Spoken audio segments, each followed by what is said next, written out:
एक लकड़हारा रहता था। वह हर रोज सूखी लकड़ियाँ काट कर शहर में बेचने जाता। यही उसका जीवन का सहारा था। वह सारा दिन काम करता और उसका इसमें मन लगा रहता था। एक दिन वह लकड़ियाँ बेचकर घर वापस आ रहा था तो उसे रास्ते में एक मुसाफिर मिला जो कि पैदल ही गांव की ओर जा रहा था। लकड़हारे की बैलगाड़ी देखकर मुसाफिर ने उसे पूछा, अरे भाई, क्या आप मुझे गांव तक ले चलेंगे? लकड़हारे ने हंसते हुए उत्तर दिया। अवश्य ले चलूंगा। मनुष्य की सहायता करना तो मनुष्य का कर्तव्य है। ऐसा कहकर उसने मुसाफिर को अपनी बैलगाड़ी में बिठा लिया। वे दोनों रास्ते में बातें करते रहे, फिर अच्छे दोस्त बन गए। लकड़हारे के कहने पर मुसाफिर उस रात उसी के घर पर ठहरा। दोनों ने साथ साथ खाना खाया। इस तरह दोनों की मित्रता बढ़ गई। लकड़हारा जब भी शहर जाता तो अपने मित्र से अवश्य मिलता और मुसाफिर जब भी गांव आता तो अपने मित्र से अवश्य मिलना नहीं भूलता था। एक बार लकड़हारा लकड़ियां बेचकर वापस आना चाहता था, किंतु रात काफी होने के कारण उसने सोचा कि वह शहर में ही रह जाए तो कितना बेहतर होगा। लकड़हारे ने अपनी मित्र की बात मान ली और शहर में ही रहने का फैसला किया। रात में दोनों ने भोजन किया और घूमने का फैसला किया। चलते चलते उन्होंने राजमहल के पास काफी भीड़ देखी। लकड़हारे ने अपने मित्र से पूछा, अरे मित्र, वहाँ भीड़ कैसी है? यही तो बताने जा रहा था तुम्हें। मैं कह रहा था भाई, ये हमारे राजा के खजांची का महल है और ये महल राजा के महल से भी बड़ा है। हाँ मित्र, मैं जानता हूँ। लेकिन भाई, तुम इस खजांची के ऐशो आराम के बारे में नहीं जानते। मैं तुम्हें आज ऐसा दृश्य दिखाऊंगा जिसकी तुमने सपने में भी कल्पना नहीं की होगी और उसे देखकर दंग रह जाओगे। लकड़हारे ने हैरान होकर पूछा, ऐसी कौन सी बात है जिसे देखकर मैं दंग रह जाऊंगा? भाई, आज ये खजांची जब रात को भोजन करेगा तब हजारों लोग उसके दर्शन करेंगे। उनका कहना है कि ये जीवन ईश्वर ने ठाठ से जीने के लिए दिया है, इसलिए वो दिल खोलकर धन खर्च करता है। उसका ये मानना है कि धन जमा करने के लिए नहीं होता। अच्छा, ऐसी बात है। खाली विचारों से ही नहीं, वो काम से भी ऊंचे हैं। उनका ये कहना है कि मरने से पहले सारे धन का उपयोग कर लेना चाहिए। यही बात है कि खजांची खूब ऐशो आराम से रहते हैं। वे जिस कमरे के बाहर भोजन करते हैं उसका सारा फर्श सोने का बना हुआ है। कहा जाता है इस फर्श को बनाने में उन्होंने पूरे 1000 सोने की मोहरें खर्च कर दी हैं। यही नहीं, वो जिन बर्तनों में भोजन करते हैं वो भी सोने के ही हैं और जिन बर्तनों में भोजन तैयार किया जाता है वो भी सोने के हैं। ये अद्भुत दृश्य केवल पूर्णिमा की रात को ही देखने को मिलते हैं। खजांची सोने के फर्श पर बैठकर सोने के बर्तनों में खाना खाकर तल्लीन हो जाते हैं तो आसपास खड़े हुए लोग जय जयकार करने लगते हैं। अपने मित्र की ये बात सुनकर लकड़हारा उस दृश्य को देखने के लिए उत्सुक हो उठा। अगले दिन आकाश में पूर्णिमा की रात चमक रही थी। उसके रसोइये यानी खजांची के रसोइये तरह तरह के पकवान बना रहे थे। उसकी सुगंध दूर दूर तक फैल रही थी। भोजन बनकर तैयार हो रहा था। लकड़हारे का मित्र खजांची को देखे जा रहा था। तभी लकड़हारे को न जाने क्या सूझी। उसने अपने मित्र को पकड़कर बोला, मित्र, सुनो सुनो। क्या बात है भाई? देखो भाई, इसी तरह पूर्णिमा की रात्रि में इस खजांची के घर में मैं भी एक बार भोजन करना चाहता हूँ। अरे यार, तुम ये क्या बात कर रहे हो? चाहे तुम कुछ भी कहो, मैं उसके घर पे भोजन करने जरूर जाऊंगा। बिना अपनी ये इच्छा को पूरी किए मुझे चैन नहीं मिलेगा। क्या बेकार की बातें करते हो? इस तरह का पागलपन ठीक नहीं है। ऐसा मत कहो मित्र, मैं ऐसा जरूर करूंगा। ऐसा कैसा होगा? मुझे तो ये संभव नहीं लगता। तुम मेरे सच्चे मित्र हो ना, इस काम में तुम मेरी जरूर मदद करो। यह मेरी तरफ से गुजारिश है। लेकिन मैं क्या कर सकता हूँ इसमें? चाहे तुम कुछ भी करो मित्र, तुम उस खजांची से मिलो, शायद कुछ बात बन जाए। उससे मिलकर क्या होगा? कोशिश करने में क्या हर्ज है? मेरे लिए तुम उससे एक बार मिलकर तो देख लो। यदि मेरी ये इच्छा पूरी नहीं हुई तो मैं पागल हो जाऊंगा। तुम बड़े जिद्दी हो। मैं तुम्हारा सच्चा दोस्त हूँ, इसलिए तुम्हारी मदद करना मेरा कर्तव्य है। मैं खजांची के पास जरूर जाऊंगा। मित्र ने सोचा, मनुष्य की बुद्धि का भी क्या कहना। इस लकड़हारे के मन में आखिर ऐसी बात क्यों आई?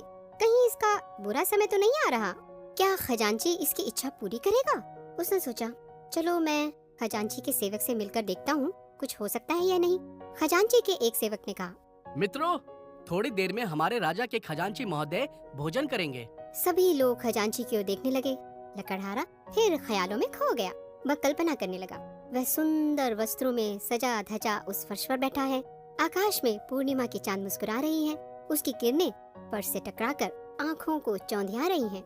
उसके सामने भिन्न भिन्न प्रकार के भोजन रखे हुए हैं। सेवक उसके सामने हाथ जोड़े खड़े हैं और उन्हें आज्ञा दे रहा है कि उसे फला फला पकवान दिया जाए।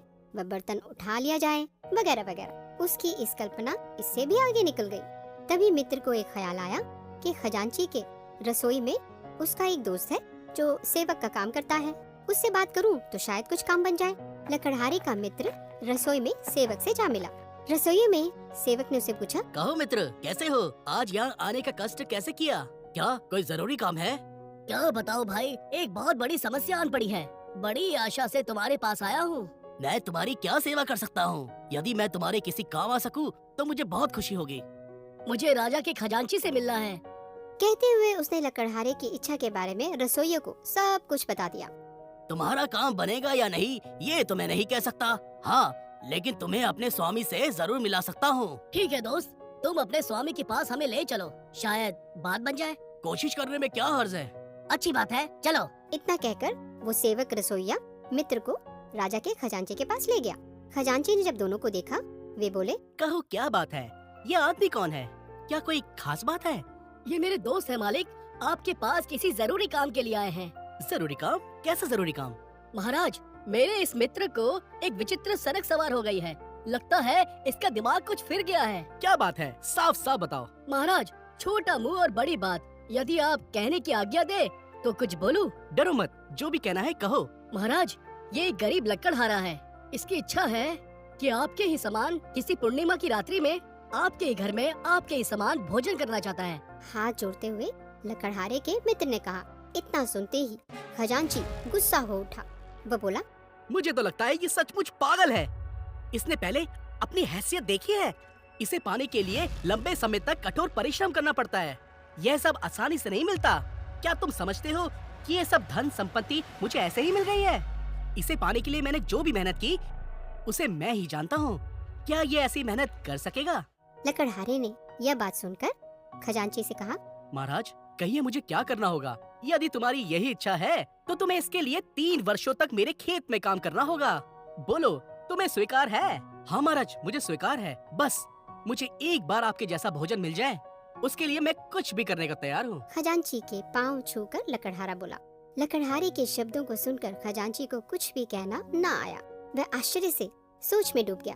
सोचने लगा, ये कैसा इंसान है जो एक बार के भोजन के लिए इतनी कठोर मेहनत करने के लिए भी राजी हो गया। लकड़हारा उसी समय से उसके खेतों में काम करने के लिए चला गया। पूरे 3 वर्ष के लिए उसने कठोर परीक्षा आरंभ कर दी। उसके सामने तो बस एक ही लक्ष्य था, खजांची के सोने के फर्श पर सोने के बर्तनों में भोजन करना। वह इसी लक्ष्य को सामने रखकर सदा काम करता रहता, न किसी से बात न चीत, बस केवल काम। लकड़हारे की मेहनत रंग लाई। साल भर बाद फसल तैयार हुई तो खजांची के आश्चर्य की सीमा नहीं रही। इस साल पहले की तुलना में दुगना अनाज हुआ था। खजांची बहुत खुश हुआ। धीरे धीरे 3 वर्ष बीत गए। लकड़हारे का परीक्षा काल खत्म हुआ। लकड़हारा खजांची के पास पहुंचा और बोला, मेरा प्रणाम स्वीकार करें महाराज। मैंने परिश्रम करने में कोई कमी नहीं छोड़ी। भगवान ने मेरी सुन ली। अब मैं आपकी सेवा में उपस्थित हुआ हूँ। शाबाश, तुम वास्तव में एक मेहनती इंसान हो। तुम अपनी परीक्षा में सफल हुए। तुमने अपने परिश्रम से मुझे बहुत लाभ पहुँचाया है। खैर, जो भी हो, संयोग से कल पूर्णिमा भी है। कल तुम्हें तुम्हारी परीक्षा का परिणाम मिल जाएगा। कल तुम मेरे महल में मेरे सोने के बर्तनों में तुम भी भोजन करोगे। आपकी बड़ी कृपा महाराज। सौभाग्य से मेरी इच्छा पूरी हो जाएगी। इसके साथ ही क्या महाराज? इसके साथ ही एक दिन के लिए तुम मेरे घर के मालिक भी रहोगे। मेरे कहने का मतलब है कि कल तुम यहाँ भोजन तो करोगे ही, साथ में इस घर में तुम जो करना चाहो कर सकते हो। हाँ, ये आप क्या कह रहे हैं महाराज? मैं एक आश्चर्य गरीब से लकड़हारा खजांची का भला मुंह आपके ताकता घर हुआ का मालिक लकड़हारा कैसे हो सकता हूँ?